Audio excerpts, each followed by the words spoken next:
Thanks for inviting us in. It's now 11 o'clock. We'll get to all those stories for you in a moment. But first tonight, we've got some breaking news on the east side of Indianapolis. Want to give you a live look right now at 30th and Emerson. This is where police are responding to a crash involving a semi and a motorcycle. In the last 5 minutes, police have confirmed to 13 News the motorcyclist was taken to the hospital. It's not clear right now what that person's condition is. Our crew reports Emerson is currently blocked off in both directions. Right now, we're working to learn exactly what happened here. We'll follow this story for you overnight and get you any updates as we get them on Sunrise beginning at 4 a.m. And now to the new reaction from city leaders on their decision to push back the closure of that homeless encampment in Fountain Square. People living in this neighborhood have been talking about this issue for weeks. Tonight, our Alex Almanza talked with the Office of Public Health and Safety and asked them why 2 days have passed since the deadline to shut it down, and tents are still up. Our meeting with the director of the Office of Public Health and Safety yielded limited response in terms of a new deadline for campers to leave, though Director Andrew Merkley says that the public safety concern along Leonard Street has been addressed. He says individuals responsible for specific crimes such as firing a gun and animal cruelty are now in custody. Merkley says those kinds of crimes are what led to the decision to close the camp, but with progress made, they now need more time to make the next steps. We will have updates in the coming days. I think it's important to note that we cannot move this challenge from one neighborhood to another or to other parts of the Fountain Square neighborhood. But we want to act with compassion and with urgency as we solve for this challenge. Merkley also brought up a $10 million allocation to homeless initiatives in the 2026 budget, a proposed spending plan that was unveiled on Monday by Mayor Joe Hogsett. Can you kind of break down where that $10 million goes? We have not identified how exactly that $10 million will be spent yet. We know that a portion of that will go toward future phases of Streets to Home. But there's also other challenges, winter contingency, master leasing, that may need some portion of that in order to continue those efforts as well. Now, in recent days, we've seen the number of tents in that area slowly dwindle, though homeowners there say they hope the city acts fast and in the best interest of public safety. In Indianapolis, Alex Almanza, 13 News. Leaders with the Office of Public Health and Safety are telling us that solutions include working with community partners and outreach services and helping the Hoosiers living in these homeless encampments. Battle lines drawn over congressional boundary lines. Democrats from Indiana tonight making the trip to Chicago to meet with Democrats from Texas who left home to prevent a vote on a new congressional map in their state. Tonight, our Emily Longnecker reports on this redistricting rendezvous in Illinois. Yeah, Texas Democrats going into their second week here in Chicago after leaving the Lone Star State to avoid a vote on redistricting. And today they got some company from Hoosier Democratic lawmakers who came here to show their support and gather in this park on Chicago's west side. Their message today: we didn't start this fight, but we're not afraid to finish it. Let me tell my friends from Texas how glad I am to have you here. Chicago's MLK Living Memorial was the backdrop for Wednesday's show of solidarity from Indiana Democratic state lawmakers to their Texas counterparts. Lawmakers from both states sounded a warning bell about proposals to redraw congressional district maps, saying it poses a danger to the legitimacy of democracy. This is an effort to stifle Americans who have had enough.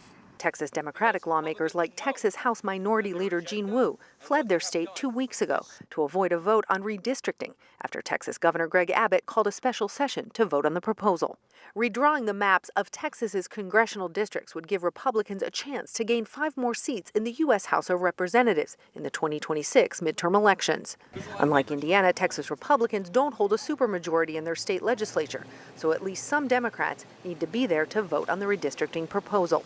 So far, that hasn't happened despite threats of arrest and fines if lawmakers don't return to Texas.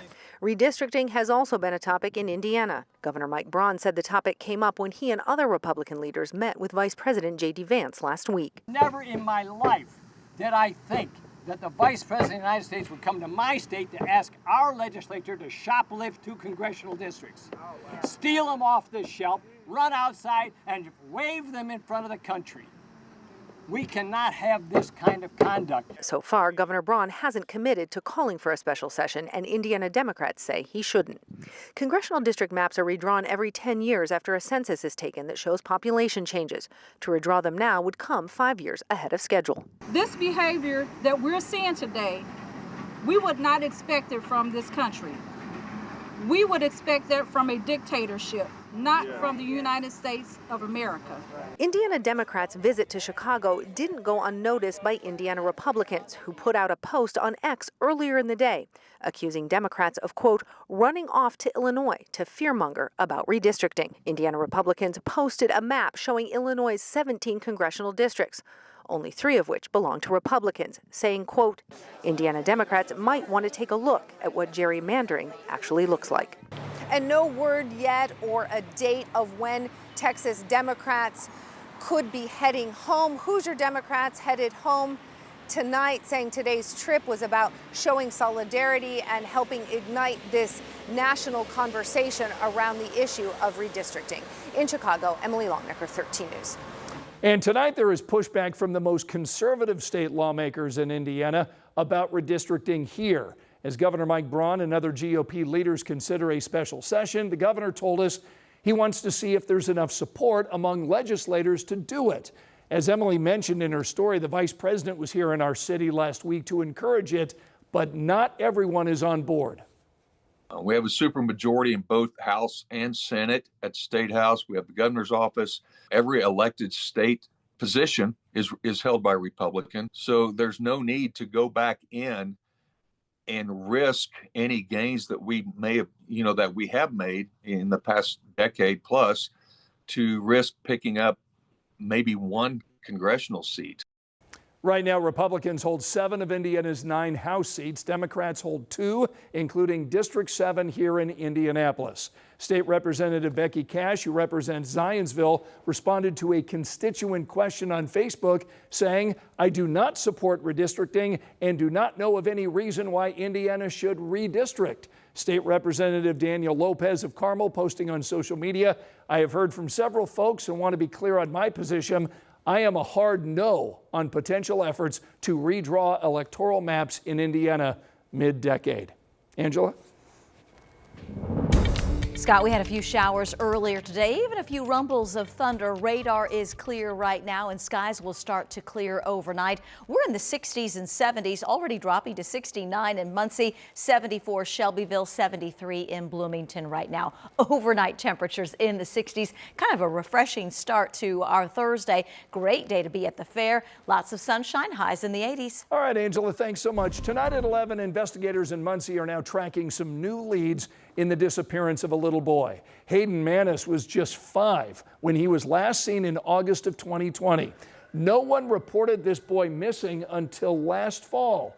13 Investigates first reported Hayden's disappearance. A few weeks ago, we debuted a documentary about this mysterious case. The Delaware County Sheriff's Department told us that reporting has generated new tips, and detectives have also conducted more interviews. So this is really important because investigators are still trying to figure out how this boy vanished and who's responsible. So you can see what happened to Hayden. It's right now over on WTHR+. Our chief investigative reporter Bob Siegel reveals a new timeline for Hayden's disappearance and also exposes really disturbing information about what may have happened to the boy's body. You can download the WTHR app on your TV and then watch for free. Who you trust to watch your child is important, and parents are warning each other about a child care facility in Plainfield. Ella Rhodes tonight looked into the Family and Social Services Administration's recent inspection report at KinderCare. On August 7th, the Family and Social Services Administration inspected KinderCare on Edwards Drive. FSSA found 5 violations.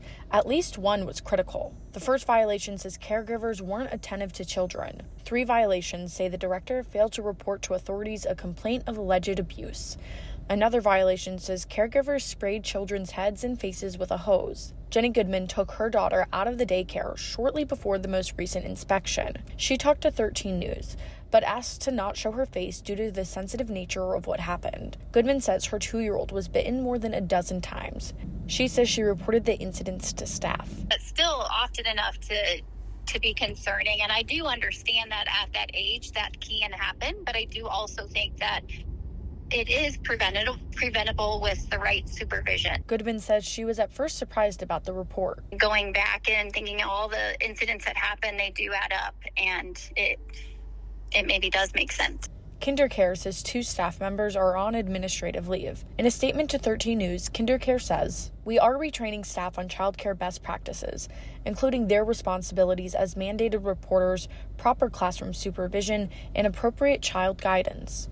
Teachers will undergo additional classroom observations and quality evaluations to ensure the training is applied." 13 News also reached out to FSSA but didn't hear back. In Plainfield, Ella Rhodes, 13 News.